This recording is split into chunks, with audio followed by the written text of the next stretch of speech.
Ich bin so ein bisschen hin und her gerissen, weil ich kann im Moment nicht sagen, was mich mehr fasziniert. Ist es der 4,9 Liter V8-Motor des Shelby Mustang 350 GT mit seiner Urgewalt und den 325 oder sogar 340 PS? Da widersprechen sich die Quellen. Oder ist es dieser unglaublich betörende Originalzustand dieses Autos, dieses Motorraums mit seinen Originalproduktionsstempeln aus dem Jahr 1968. Es ist eine unglaubliche Zeitkapsel, die wir hier sehen, und eine spannende Geschichte auf zwei Ebenen. Einmal die Geschichte des Mustang Shelby GT 350. Das ist das Auto, das aus dem Pony Car wirklich einen Sportwagen, einen ernsthaften Sportwagen gemacht hat. Und dann gibt es natürlich auch noch die unglaubliche Geschichte, wie dieses Exemplar hier nach Deutschland gefunden hat. Wir von der Bremen Classic Motor Show lieben ungewöhnliche und erstaunliche Geschichten und deshalb erzählen wir sie einfach weiter. Aber erst mache ich mal den Motor aus, damit ich auch auf Dauer zu Wort komme.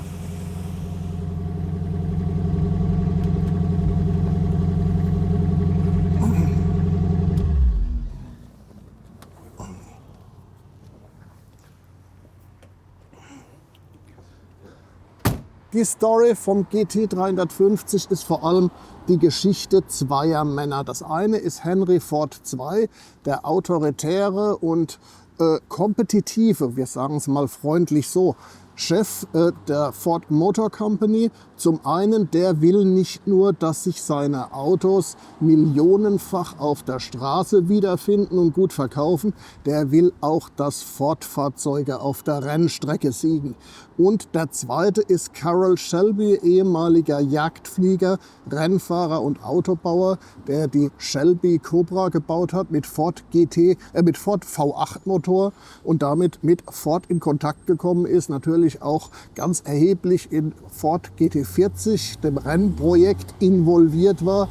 Und er baut auf Wunsch von Henry Ford II eine Rennversion des Mustang, den GT 350. Der Mustang ist ja eigentlich im Grunde ein anspruchsvolles Massenauto, ein Auto für die jungen Amerikaner, die nicht dieselbe Heckflossenschüssel wie ihre Väter fahren wollen, die ein individuelles, sportliches Auto haben möchten, das sich uferlos konfigurieren und individualisieren lässt. Der kommt 1964 auf den Markt und ist sofort ein Erfolg, aber natürlich nicht sofort ein sportliches Auto. Da kommt Carroll Shelby ins Spiel und macht aus dem Mustang ein wirkliches Sportgerät, ein Auto, von dem das US-Fachmagazin Car and Driver schreibt, das ist ein unglaublich fieses Auto mit instinktiver Aufregung und jeder Menge Leistung. Das heißt, auch die Amerikaner haben Respekt und vielleicht sogar ein bisschen Angst vor der Urversion des GT 350, die 1965 erscheint mit einem 4,7 Liter Windsor V8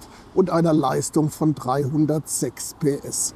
Es gibt viele wunderbare Anekdoten zu diesem Auto. Eine betrifft zum Beispiel die Namensgebung GT 350, weil die hat weder mit der Leistung noch mit dem Hubraum zu tun, sondern schlicht und ergreifend damit, dass die Büros und die Produktionshallen von Carroll Shelby genau 350 Fuß voneinander entfernt liegen. So zumindest geht die Legende. Shelby hat sich den Namen damals hat sich für diesen Namen entschieden, als einer seiner Mitarbeiter sagt, nennt ihn GT 350, das ist die Entfernung. Wenn es erfunden ist, dann ist es zumindest sehr gut erfunden. Wahr ist die Geschichte von dem Autovermieter Hertz, der damals 1966, kurz nach der Premiere, eine ganze Reihe von Shelby GT 350 bestellt hat, um sie an ganz normale amerikanische Autofahrer zu vermieten. Das endete dann in einem unglaublichen finanziellen Desaster, weil die diese Autos getreten und gequält haben und zum Teil an Rennen teilgenommen haben. Das heißt, die kamen dann vollkommen abgerockt zurück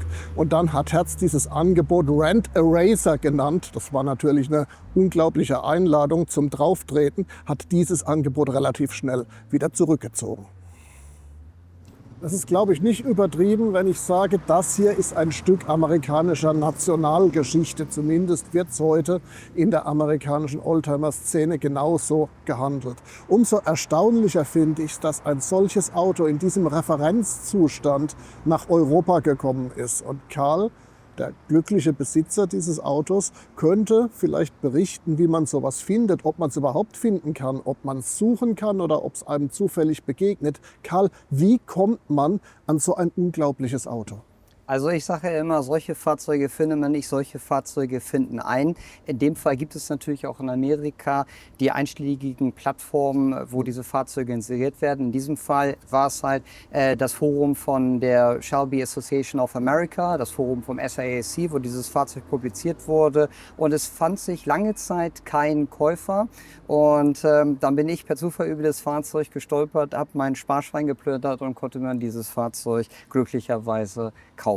Es fand sich kein Käufer. Ich würde es einfach mal sagen, what the heck? Ja, das war damals 2016, 2017. Das war sozusagen im Ausklang der Finanzkrise in Amerika. Nachdem es damals schon 2003, 2004 einen großen Oldtimer-Hype um diese Fahrzeuge gab, hatten die Amerikaner nur ein großes Problem 2008, 2009, dass teilweise diese Fahrzeugwerte einfach sich halbiert haben. 2012, 13, 14 zog der Markt langsam dann wieder an. 2016 war aber noch nicht das sozusagen Tal der Tränen überwunden und der Wagen war damals tatsächlich so teuer, dass viele Amerikaner gesagt haben, nein, ich warte lieber nochmal. Es war in dem Fall ein Buyers Market und kein Seller Market, wie die Amerikaner halt sagen. Und da haben wir natürlich als Europäer mit unserem Euro erheblich von profitiert. Aber du hast ihn nicht blind gekauft, du bist rübergeflogen und hast geguckt, oder? Also ich muss zu meiner Schande gestehen, dass ich mich mit Oldtimern einigermaßen gut auskenne. Ich schraube an Oldtimern seit ich 16 bin, da hatte ich noch nicht meinen Führerschein. Und insofern, nachdem ich natürlich einige Gespräche auch mit dem Verkäufer geführt habe und mir weitere Fotos und Videos von dem Fahrzeug und dem Zustand halt zuschicken lassen habe, dass ich einschätzen konnte, ob das ein gutes Fahrzeug oder ein schlechtes Fahrzeug ist. Und auch im Zusammenhang mit dieser ganzen Historie, die es bei dem Fahrzeug natürlich dabei war, war ich einigermaßen beruhigt. Karl, wer sich ein bisschen mit US-Cars auskennt, weiß, die Produktionsstempel an der Karosserie im Motorraum sind eine eigene Wissenschaft. Und wenn sie noch da sind nach so vielen Jahrzehnten, dann ist es auch eine Kostbarkeit. Kannst du uns ein bisschen erzählen, Gerne. welche Spuren der Zeit sich in diesem wunderbar patinierten Motorraum heute noch finden? Gerne. Ich weiß nicht, ob ich jetzt gerade eine Kamera dabei habe. Also hier findet man einige Werksmarkierungen. Einige von diesen Werksmarkierungen wurden damals mit Karosseriekreide aufgebracht, andere wurden anlackiert bzw. eingestempelt. Unter anderem finden wir hier auf dem rechten Federdom ein R, was damals für die Farbe Highland Green halt stand. Das bezeichnet die Karosseriefarbe dieses Fahrzeugs, mit Sicherheit eine der schönsten Karosserieformen. Dann gibt es hier von demjenigen, der damals dieses Fahrzeug nach der Zusammensetzung kontrolliert hatte, von dem Prüfer gibt es einige Stempel, die sogar hier seinen Namen halt ausweisen. Das war damals der Mr. Marz oder Herr Marz, also ein deutscher Nachname. Diese Stempel findet man hier und dementsprechend auch auf dem Stehblech auf der Fahrerseite. Was wir dann halt noch sehen, sind halt diese Markierungen hier. Das sind Markierungen für ein etwas verstärktes Fahrwerk, das ein bisschen dynamischer funktioniert. Und dann haben wir natürlich halt noch diese ganzen Typenschilder, die damals original verbaut waren, wie zum Beispiel hier der sogenannte Bodytag, wo man einzelne Informationen zu dem Fahrzeug halt findet. Und auf der Fahrerseite dann halt auch in dem Ausschnitt von dem Kotflügel das sogenannte Shelby Bodytag, eine Zusammensetzung aus der Ford-eigenen Fahrgestellnummer in Verbindung dann mit der speziellen Sequenznummer von der Shelby of America. Also es ist ein betörender Beweis für die alte Restaurierer- und Sammlerweisheit. Es gibt nur einen Originalzustand. Wie stellt sich das heute im Marktwert dar? So ein Originalzustand ist doch wahrscheinlich deutlich wertvoller als ein restauriertes Auto. Der Markt hat sich komplett gedreht. Also es war tatsächlich so, vor 10 Jahren waren unrestaurierte Fahrzeuge überhaupt nicht hot.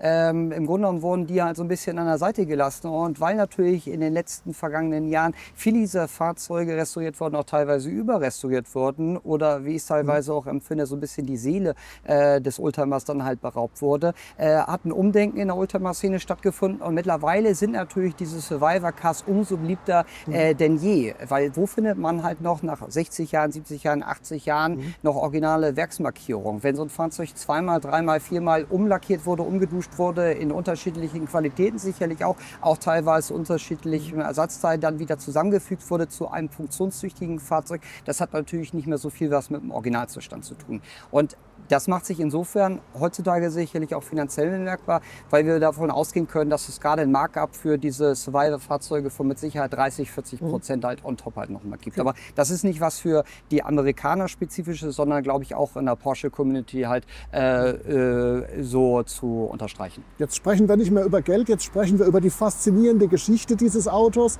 schauen uns einfach mal alle Facetten an und beleuchten die Geschichte und da freue ich mich wahnsinnig drauf. Super, machen wir gerne. Karl, vielen Dank, dass du ihn mitgebracht hast. Immer gerne, immer gerne, immer gerne. So, das sind natürlich auch keine normalen Haubenverschlüsse, sondern Schnellverschlüsse wie im Rennsport. Kleiner Fun-Fact: Der erste GT350 von 1965 hatte noch solche einfacheren mit Pin. Die stammten von den Forzen-Traktoren, hatten aber den Nachteil, dass sie den Lack zerkratzt haben. Deshalb hat man die ausgetauscht. Typisch Shelby ist auch diese Front, die tatsächlich nur diese speziellen Modelle bekommen haben zum Modelljahr 1968, auch mit den auffälligen Fernscheinwerfern im Grill. Ansonsten hat, ja, wie soll man sagen, die Verfettung des Ponys schon eingesetzt. Es ist schon nicht mehr der Ur-Mustang mit seinen schlanken Formen. Das Auto ist schon gewachsen, ganz einfach deshalb, weil immer größere Motoren unter die Haube passen sollten. Im Jahr 68 mit bis zu 7 Liter Hubraum. Man erkennt aber noch die ursprünglichen Konturen dieses Erfolgsmodells, insbesondere die ganz klassische Fastback-Form. Aber auch das wird sich dann gegen Ende der 60er Jahre sehr schnell ändern. Hier haben wir aber noch die ursprüngliche Eleganz, die diese Modellreihe zur Legende gemacht hat. Es ist noch nicht so lange her, da musste man sich bei solchen Fehlstellen die guten Ratschläge aus der Oldtimer-Szene anhören, den musste aber lackieren. Muss man natürlich nicht, weil es gibt nur einen Erstlack und so haben es auch die Vorbesitzer dieses Mustang gehalten und den Erstlack von 1968 erhalten, zum Glück. Zwei starke Designelemente sind die beiden seitlichen Hutzen hier. Die untere hat keine Funktion, die sieht nur so aus, als würde sie den Bremsen Frischluft zufächeln, aber die gehen ins Off. Oben aber tatsächlich strömt die Frischluft für den Innenraum ein.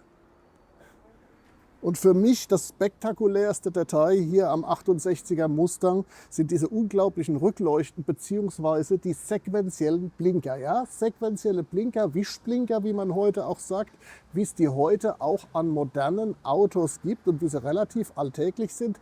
Das gab es aber auch schon bei der Ford Motor Company im Jahr 67, 68, nicht nur für den Mustang, sondern zum Beispiel auch für den Cougar, für den Thunderbird, angesteuert durch einzelne Relais, also tierisch aufwendig gemacht und sicher auch nicht so ganz einfach zu reparieren, wenn was drankommt. Hier funktionieren sie auch nach über 55 Jahren noch tadellos. Wir werfen einen Blick in den Kofferraum, gehen dafür erstmal in die Knie. Das ist ja auch eine Zeitkapsel, da ist der originale Aufkleber, sieht aus, als wäre er gestern angebracht worden. Da bestätigt Herr Shelby, dass das Auto den gesetzlichen Vorschriften entspricht. Daneben haben wir hier ganz leicht gewellt, aber auch völlig unvergilbt die Anweisung zur Benutzung des Originalwagenhebers. Und hier haben wir die originale Matte, auch die ist natürlich besonders. Die Mustangs, die normalen, hatten andere. Die Shelbys hatten eine spezielle Kofferraummatte, die relativ verletzlich ist. Allerdings sieht es nicht so aus, als habe hier jemals ein Koffer oder irgendwas anderes drin gelegen. Deshalb sieht auch die noch so aus, als wäre sie gerade gestern verklebt worden. Also auch im Kofferraum eine Zeitkapsel und ein echt besonderes Auto. Jetzt schauen wir uns mal an, wie extrem der GT350 im Innenraum so ist.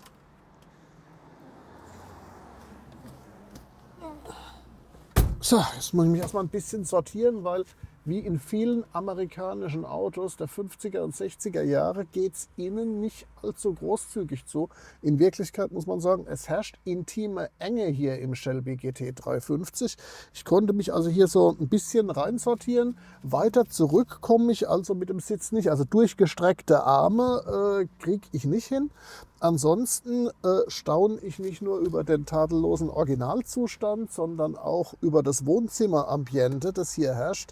Die Holzpaneele, die erinnern eigentlich mehr an irgendeinen Mercury Mercury oder an irgendeine gediegene Limousine und zeigen in Wirklichkeit an, dass auch die Extremversion GT350 im Modelljahr 68 sich schon wegbewegt hatte vom reinen Renngerät und hin zur Alltagsnutzung, was ja von Ford dann im Laufe der Jahre auch gewünscht war. Wir haben natürlich hier den Shelby-spezifischen Schalthebel und keine Automatik wie in den meisten anderen Mustang-Modellen. Wir haben auch die Zusatzinstrumente in der Mittelkonsole, Voltmeter und Öldruckanzeige. Ansonsten die Instrumente ähneln dem ganz normalen Mustang dieser Zeit. Eine Besonderheit ist die Unterschrift von Carroll Shelby hier auf dem Armaturenbrett. Es lässt sich nicht mehr ganz rekonstruieren, wie die da hingekommen ist, aber irgendwann muss er seinem Fahrzeug mal begegnet sein und hat dann hier signiert. Das hat er in vielen Fahrzeugen, weil es natürlich damals zu seinen Lebzeiten Kult war. Wenn man dem Meister selbst begegnet ist, dann musste der den Filzstift nehmen und sich verewigen. Ansonsten erstaunlich seitenhaltfreie Sitze, bequem, aber sagen wir, Seitenführung jetzt nicht ganz so. Ein sehr großes Lenkrad, ganz konservativ, hier auch mit so einer Holzeinlage, mit Shelby Cobra Logo und mit Hubring. Also eine sehr eigenartige Mischung aus sportlichen und Komfortelementen, was aber auch typisch ist für die Entwicklung, die dieses Auto dann im Laufe der Zeit genommen hat. Ganz typisch auch, wir haben hier den Überrollbügel, den hatten alle Shelby-Modelle ab 1968 serienmäßig und diese Renngurte, ich muss mal gucken, ob ich die unfallfrei anlegen kann und vor allem ohne, dass es nach Slapstick aussieht, aber auch die gehören selbstverständlich zum unberührten Originalzustand dieses Exemplars.